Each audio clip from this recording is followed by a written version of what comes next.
Hi guys, स्वागत है आपका मेरे YouTube चैनल पर। गाइस, आज हम लोग सीटेट 2021 के लिए मोस्ट इम्पॉर्टेंट क्वेश्चन और उसके आंसर को पढ़ेंगे। आज मैं आपको चाइल्ड डेवलपमेंट एंड पेडागोजी, बाल विकास एवं शिक्षा शास्त्र से संबंधित प्रश्नों को बताऊंगा जो 2015 में पूछे गए हैं। तो आप ध्यान से इन सारे प्रश्नों को देखें क्योंकि ये सारे प्रश्न काफ़ी इंपॉर्टेंट है। इनमें से परीक्षा में प्रश्न पूछे जाते हैं। तो चलिए हम लोग ज़्यादा समय बर्बाद नहीं करते हैं, शुरू करते हैं।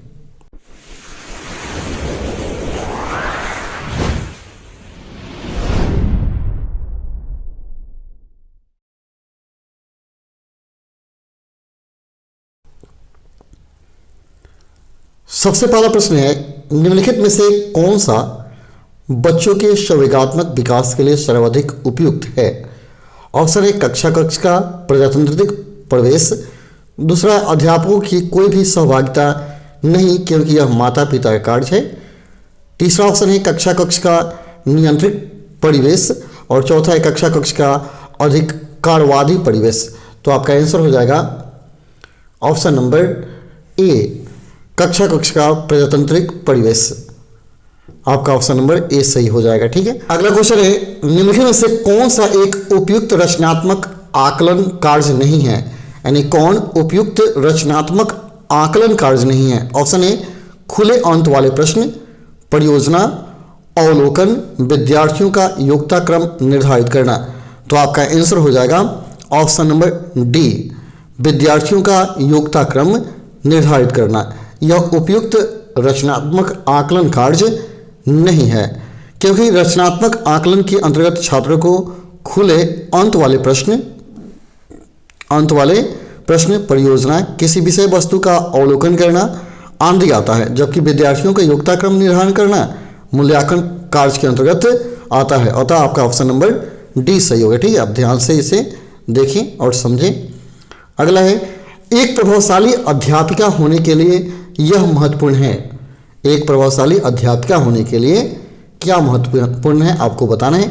ऑप्शन है पुस्तक से उत्तरों को लिखाने पर बल देना, दूसरा है समूह गतिविधि के बजाय व्यक्तिगत अधिगम पर ध्यान दें, तीसरा है विद्यार्थियों के द्वारा प्रश्न पूछने के कारण उत्पन्न व्यवधान की अनदेखी करना और चौथा है प्रत्येक बच्चों के संपर्क में रहना।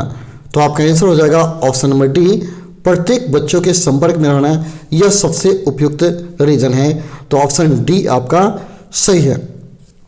अब देखिए, एक प्रभावशाली अध्यापिका होने के लिए जो सबसे महत्वपूर्ण योग्यता होती है वह है बच्चों के संपर्क में रहना तथा उनकी परेशानियों को जानना एवं उसे हल करना। यह तभी संभव है जब अध्यापिका बच्चों के संपर्क में रहेगी। अतः आपका ऑप्शन नंबर डी सही होगा। ठीक है, अगला, बच्चों के अधिगम को सुगम बनाने के लिए अध्यापकों को एक अच्छे कक्षाई परिवेश का सृजन करने की आवश्यकता होती है। इस प्रकार के अधिगम परिवेश का सृजन करने के लिए नीचे दिए गए कथन में से कौन सा सही नहीं है? ऑप्शन ए बच्चों के प्रयासों को स्वीकृति, दूसरा अध्यापकों के अनुसार कार्य करना, बच्चों को स्वीकार करना, अध्यापक का सकारात्मक रुख। तो आपका आंसर हो जाएगा ऑप्शन नंबर बी। आपका ऑप्शन नंबर बी सही है, अध्यापकों के अनुसार कार्य करना। यानी अगर अध्यापक के अनुसार कार्य करते हैं तो आप एक बात याद रखें, बच्चों के अधिगम को सुगम बनाने के लिए अध्यापकों को एक अच्छे कक्षाई परिवेश का सृजन करने की आवश्यकता होती है, जिसके अंतर्गत बच्चों के द्वारा किए गए प्रयासों को स्वीकृति देना एवं उन्हें कार्य के लिए और ज़्यादा उत्साहित करना। इसके लिए उन्हें बच्चों के साथ रहकर उन्हें स्वीकार करना होगा एवं अध्यापक को अपने रुख को बच्चों के प्रति सकारात्मक रखना होगा। यदि अध्यापक अपने अनुसार बच्चों में कार्य करवाता है तो इससे बच्चे के ऊपर मानसिक प्रभाव पड़ता है। अतः आपका ऑप्शन नंबर बी सही है। ठीक है, अगला क्वेश्चन है, लड़कों एवं लड़कियों के विषय में कुछ कथन नीचे दिए गए हैं। आपके अनुसार इनमें से कौन सा सही कथन है? ऑप्शन है लड़कों को घर के बाहर के कामों में सहायता करनी चाहिए, दूसरा है लड़कों को घर के कामों में सहायता करनी चाहिए, तीसरा है सभी लड़कों को विज्ञान तथा लड़कियों को गृह विज्ञान पढ़ाया जाना चाहिए, चौथा लड़कियों को घर के कार्यों में सहायता करनी चाहिए, तो यहाँ आपका ऑप्शन नंबर बी ज़्यादा उपयुक्त है। लड़कों को घर के काम में भी सहायता करनी चाहिए। ठीक है, आपका ऑप्शन नंबर बी सही है। ठीक है, अगला है एक बच्चे की कॉपी में लिखने में विपरीत छवियां, दर्पण छवि, आंधी जैसी गलतियां मिलती है। इस प्रकार का बच्चा लक्षण प्रदर्शित कर रहा है। ऑप्शन है अधिगम में असुविधा के, अधिगम में आवश्यकता के, अधिगम में कठिनाई के, या अधिगम में समस्या के। तो आपका आंसर हो जाएगा ऑप्शन नंबर बी, अधिगम में आवश्यकता को यह प्रदर्शित कर रहा है लक्षण। ठीक है, अगला है शिक्षार्थियों के ज्ञान अर्जन में सहायता करने के क्रम में अध्यापक को किस पर ध्यान केंद्रित करना चाहिए। अध्यापक को किस पर ध्यान केंद्रित करना चाहिए। ऑप्शन है सुनिश्चित करना कि शिक्षार्थी सब कुछ याद करते हैं। दूसरा ऑप्शन है शिक्षार्थी के द्वारा प्राप्त किए गए अंकों या ग्रेडों पर।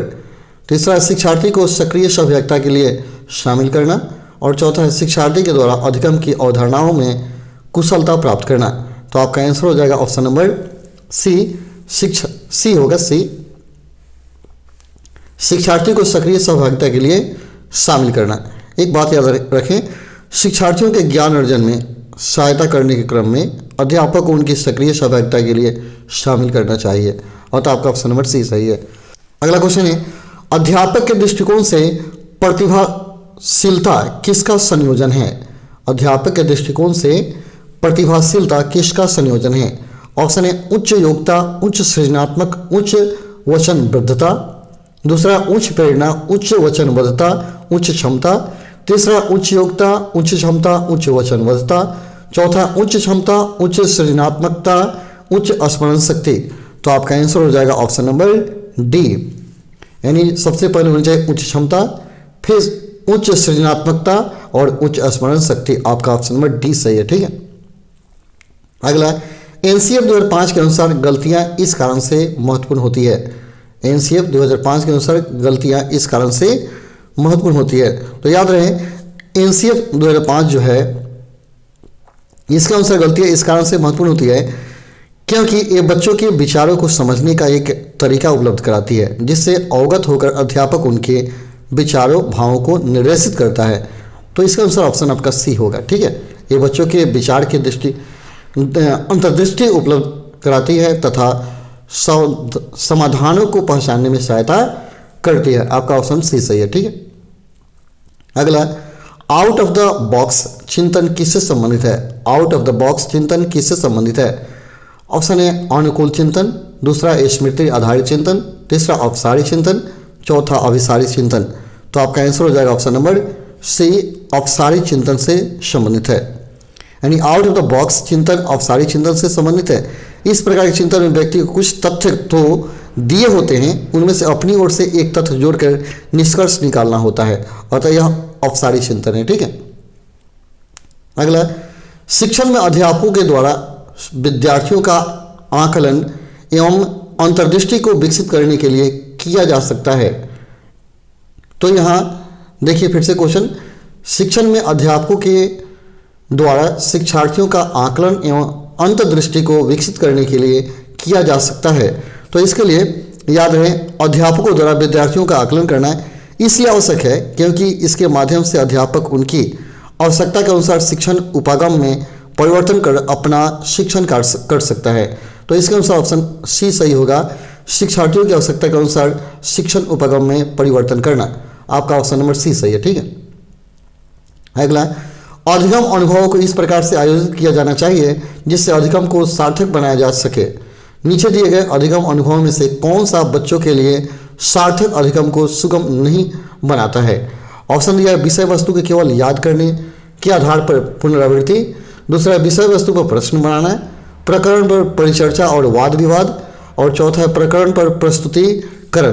तो आपका आंसर हो जाएगा, देख लीजिए ऑप्शन नंबर ए आपका आंसर होगा। ठीक है, अगला क्वेश्चन है बच्चों को शाब्दिक या गैर शाब्दिक दंड देने का परिणाम होता है। ऑप्शन है उन्हें कार्य करने के लिए प्रेरित करना, बच्चों की छवि की सुरक्षा करना, उनके अंकों में सुधार करना, उनके स्वयं के प्रति अवधारणा को नष्ट करना। तो आपका आंसर हो जाएगा ऑप्शन नंबर डी, उनके स्वयं के प्रति अवधारणा को नष्ट करना। क्योंकि बच्चों को शाब्दिक या गैर शाब्दिक दंड देने से बचना चाहिए, क्योंकि इससे उनके स्वयं के प्रति अवधारणा नष्ट हो जाती है तथा कुछ नया सीखने के प्रति उनमें भय या नकारात्मकता उत्पन्न होती है, जो उनके विकास को बाधित करता है। अतः आपका ऑप्शन नंबर डी सही है। ठीक है, अगला, निम्नलिखित में से कौन प्रारंभिक बाल्यावस्था अवधि के दौरान उन भूमिकाओं एवं व्यवहारों के बारे में जानकारी प्रदान करता है जो एक समूह में स्वीकार्य है? ऑप्शन है भाई बहन एवं अध्यापक, दूसरा अध्यापक एवं साथी, तीसरा साथी एवं माता पिता, चौथा माता पिता एवं भाई बहन। तो आपका आंसर हो जाएगा ऑप्शन नंबर डी, माता पिता एवं भाई बहन, क्योंकि प्रारंभिक बाल्यावस्था अवधि के दौरान भूमिकाओं एवं व्यवहारों के बारे में जानकारी जिस समूह से प्राप्त होता है वह माता पिता, भाई बहन और पारिवारिक परिवेश है, जो एक समूह के रूप में स्वीकार्य होता है। अतः आपका ऑप्शन डी सही है। ठीक है, अगला क्वेश्चन है, विद्यार्थियों को स्वच्छता के लिए प्रेरित करने हेतु उन्हें स्वच्छता समिति का सदस्य बनाना प्रतिबिंब करता है? ऑप्शन है प्रेरणा की सामाजिक संस्कृति संकल्पनाएं, दूसरा है प्रेरणा का व्यवहारवादी उपागम, प्रेरणा का मानवतावादी उपागम या प्रेरणा का संज्ञात्मक उपागम। तो आपका आंसर हो जाएगा ऑप्शन नंबर ए, प्रेरणा की सामाजिक सांस्कृतिक संकल्पनाएं, क्योंकि विद्यार्थी को स्वच्छता के लिए प्रेरित करने हेतु उन्हें स्वच्छता समिति का सदस्य बनाना प्रेरणा की सामाजिक सांस्कृतिक संकल्पनाएं प्रदर्शित करता है।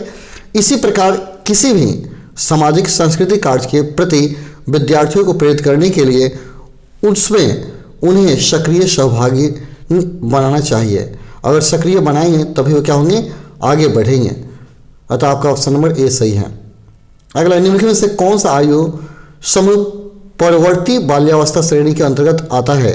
ऑप्शन दिया गया है 11 से 18 वर्ष, 18 से 24 वर्ष, जन्म से 6 वर्ष या 9 से 12 वर्ष। तो आपका आंसर हो जाएगा ऑप्शन नंबर डी, 9 से 12 वर्ष। आप याद रहे, परवर्ती बाल्यावस्था की आयु 9 से 12 वर्ष तक की ही मानी गई है। इस आयु में शारीरिक विकास की गति कुछ धीमी हो जाती है, परंतु इस अवधि में शारीरिक विकास दृढ़ता की ओर जाती है। यही कारण है कि 9 से 12 वर्ष की अवधि को परिपाक काल भी कहा जाता है, परिपाक काल भी कहा जाता है। तो आपका ऑप्शन नंबर डी सही है। अगला क्वेश्चन देखते हैं, आचार्य तक देता है कि भाषा विकास व्यक्ति की नैसर्गिक प्रवृत्ति से प्रभावित होता है, जबकि सोनाली महसूस करती है कि यह परिवेश से प्रभावित होता है। आर्जव और सोनाली के बीच यह चर्चा किस विषय में है? ऑप्शन है चुनौतीपूर्ण तथा संवेदनशील भावना, स्थिरता तथा अस्थिरता पर बहस, सतत और असतत अधिगम, प्राकृतिक और पालन पोषण विवाद। तो आपका आंसर हो जाएगा ऑप्शन नंबर डी, यह प्राकृतिक तथा पालन पोषण विवाद है। ठीक है, वाद विवाद है। ऑप्शन नंबर डी आपका सही है। अगला क्वेश्चन है, अध्यापिका ने ध्यान दिया कि पुष्पा अपने आप किसी एक समस्या का समाधान नहीं कर सकती है, फिर भी वह एक वयस्क या साथी के मार्गदर्शन की उपस्थिति में ऐसा करती है। इस मार्गदर्शन को क्या कहते हैं? ऑप्शन है पार्श्वकरण, पूर्व क्रियात्मक चिंतन, समीपस्थ विकास का क्षेत्र, सहारा देना। तो आपका आंसर हो जाएगा ऑप्शन नंबर डी, सहारा देना। ऑप्शन डी आपका सही है, क्योंकि यदि छात्र द्वारा किसी की सहायता करने से प्रश्नों को हल किया जाता है जो कि उससे बड़ा है, तो इस प्रकार के मार्गदर्शन को सहारा देना ही कहा जाता है। ठीक है, अगला है, अध्यापिका ने एक कमेटी के प्रधान को सभापति के स्थान पर सभाध्यक्ष लिखा। यह संकेत करता है कि अध्यापिका ऑप्शन एक अधिक उपयुक्त परिभाषिक शब्द का पालन करती है, भाषा पर अच्छा अधिकार रखती है, एक लिंग मुक्त भाषा का प्रयोग कर रही है, लिंग पूर्वाग्रह से ग्रस्त है। तो आपका आंसर हो जाएगा ऑप्शन नंबर सी, एक लिंग मुक्त भाषा का प्रयोग करती है। यहाँ ध्यान देंगे, सभापति एक पुल्लिंग शब्द है, जबकि सभाध्यक्ष एक सामान्य शब्द है जिसके अंतर्गत पुल्लिंग या स्त्रीलिंग दोनों आते हैं। अतः अध्यापिका ने एक लिंग मुक्त भाषा का प्रयोग किया है। अतः आपका ऑप्शन नंबर सी सही होगा। ठीक है, अगला है, सतत एवं व्यापक मूल्यांकन किस लिए आवश्यक है? सतत एवं व्यापक मूल्यांकन किस लिए आवश्यक है? ऑप्शन है शिक्षण के साथ परीक्षण का तालमेल बैठाने के लिए, दूसरा है शिक्षा बोर्ड की जवाबदेही कम करने के लिए, तीसरा जल्दी की जाने वाली गलतियों को सुधारना, चौथा यह समझने के लिए कि अधिगम का किस प्रकार अवलोकन किया जाता है, दर्ज किया जाता है व सुधार किया जाता है। तो आपका आंसर हो जाएगा ऑप्शन नंबर डी। ठीक है, ऑप्शन डी आपका सही है। अगला, लॉरेंस कोहलबर्ग के सिद्धांत में कौन सा स्तर नैतिकता की अनुपस्थिति को सही अर्थ में सूचित करता है? सही अर्थ में सूचित करता है। देखिए यहां दिया गया है स्तर 3, स्तर 4, स्तर 1 और स्तर 2। ठीक है, तो यहां स्तर 1 होगा, स्तर 1 यानी ऑप्शन नंबर सी आपका सही है। थोड़ा ध्यान देंगे, कोहलबर्ग द्वारा बताए गए नैतिक विकास के स्तरों में प्रथम स्तर पूर्व परंपरागत स्तर है। इस स्तर पर नैतिक विकास सामाजिक और सांस्कृतिक नियमों जैसे अच्छा या बुरा, सही या गलत आदि की व्याख्या मिलने वाले दंड पुरस्कार अथवा नियमों का समर्थन करने वाले व्यक्तियों की शारीरिक सामर्थ्य अथवा होने वाले स्थूल परिणाम को से आंकी जाती है। अतः आपका स्तर 1 सही होगा। ठीक है, अगला, निम्न में से कौन सा बच्चों के समाजीकरण को प्रगतिशील मंडल के संदर्भ में सही नहीं है? तो यहाँ ऑप्शन दिया गया है समूह कार्य में सक्रिय सहभागिता तथा सामाजिक कौशलों को सीखना। दूसरा, बच्चों के विद्यालय में बताई गई बातों को स्वीकार करते हैं चाहे उनकी सामाजिक पृष्ठभूमि कुछ भी हो। तीसरा है कक्षा में प्रजातंत्र के लिए स्थान होना चाहिए। चौथा है समाजीकरण सामाजिक नियमों का अधिग्रहण है। तो आपका आंसर हो जाएगा ऑप्शन नंबर बी। बच्चे विद्यालय में बताई गई बातों को स्वीकार करते हैं चाहे उनकी सामाजिक पृष्ठभूमि कुछ भी हो। आपका ऑप्शन नंबर बी सही है। ठीक है, अगला, अधिगम में आकलन किस लिए आवश्यक होता है? ऑप्शन ग्रेड एवं अंकों के लिए, जांच परीक्षा के लिए, प्रेरणा के लिए, पृथक्करण और श्रेणीकरण के उद्देश्य को प्रोत्साहित करने के लिए। तो आपका आंसर हो जाएगा सी, प्रेरणा के लिए आवश्यक है। ठीक है, प्रेरणा के लिए। अगला है, प्रचलित योजनाओं में नई जानकारी जोड़ने को किस नाम से जाना जाता है? ऑप्शन है समायोजन, संविधारण, आत्मसात्करण या संगठन। तो आपका आंसर हो जाएगा ऑप्शन नंबर सी, आत्मसात्करण। ऑप्शन सी सही है। प्रचलित योजनाओं में नई जानकारी जोड़ने की प्रक्रिया को आत्मसात्करण के नाम से ही जाना जाता है। ठीक है, ऑप्शन सी सही आपका। अगला, हम सभी अपनी बुद्धि, प्रेरणा, अभिरुचि आदि के संदर्भ में भिन्न होते हैं। यह सिद्धांत संबंधित है। ऑप्शन है व्यक्तिक भिन्नता से, बुद्धि के सिद्धांत से, वंशानुक्रम से या पर्यावरण से। तो आपका आंसर है ऑप्शन नंबर ए, व्यक्तिक भिन्नता से यह सिद्धांत संबंधित है, व्यक्तिक सिद्धांत से, भिन्नता से। अगला क्वेश्चन है, वंचित समूह के विद्यार्थी को सामान्य विद्यार्थी के साथ साथ पढ़ाना चाहिए, इसका अभिप्राय है? ऑप्शन है समावेशी शिक्षा, विषय शिक्षा, एकीकृत शिक्षा या अपवर्जक शिक्षा। तो आपका आंसर हो जाएगा ऑप्शन नंबर ए, समावेशी शिक्षा। देखिए, शिक्षा का समावेशीकरण यह बताता है कि विशेष शैक्षणिक आवश्यकताओं की पूर्ति के लिए एक सामान्य छात्र और एक दिव्यांग छात्र को समान शिक्षा प्राप्त के अवसर मिलने चाहिए। इसमें एक सामान्य छात्र एक दिव्यांग छात्र के साथ विद्यालय में अधिकतर समय बिताता है। ठीक है, अतः ऑप्शन नंबर ए आपका सही है। ठीक है, अगला है, कोई भी नाराज हो सकता है, यह आसान है, परंतु एक सही व्यक्ति के ऊपर सही मात्रा में सही समय पर सही उद्देश्य के लिए तथा सही तरीके से नाराज होना आसान नहीं है, यह संबंधित है। ऑप्शन है संवेगात्मक विकास से, सामाजिक विकास से, संज्ञात्मक विकास से या शारीरिक विकास से। तो आपका आंसर हो जाएगा ऑप्शन नंबर ए, यह संवेगात्मक विकास से संबंधित है। अगला है, विकृत लिखावट से संबंधित लिखने की योग्यता में कमी किसका एक लक्षण है? किसका एक लक्षण है? ऑप्शन ए डिस्ग्राफिया, डिसपैक्सिया, डिसकैल्कुलिया या डिसलेक्सिया। तो आपका आंसर हो जाएगा ऑप्शन नंबर ए, यह डिस्ग्राफिया है, डिस्ग्राफिया है।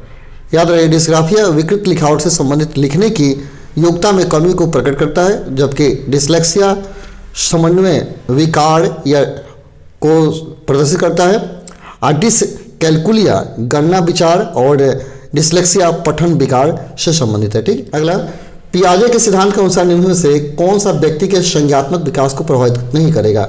ऑप्शन भाषा, सामाजिक अनुभव, परिपक्वन, क्रियाकलाप। तो आपका आंसर हो जाएगा ऑप्शन नंबर बी, सामाजिक अनुभव। पियाजे के सिद्धांत के अनुसार सामाजिक अनुभव वाला व्यक्ति संज्ञात्मक विकास को प्रभावित नहीं करेगा। ठीक है, अगला, इनमें से कौन सा त्रितंत्रीय सिद्धांत से में व्यवहारिक बुद्धि का अभिप्राय नहीं है?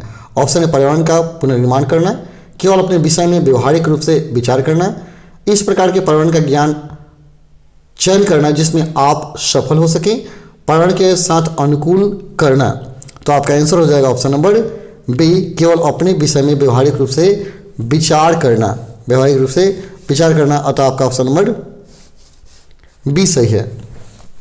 तो चलिए गाइज, यहाँ पेडागोजी से संबंधित मोस्ट इंपॉर्टेंट क्वेश्चन जो थे वो खत्म हो जाते हैं। फिर मिलते हैं कल अगले वीडियो में, तब तक के लिए धन्यवाद। जय हिंद, जय भारत।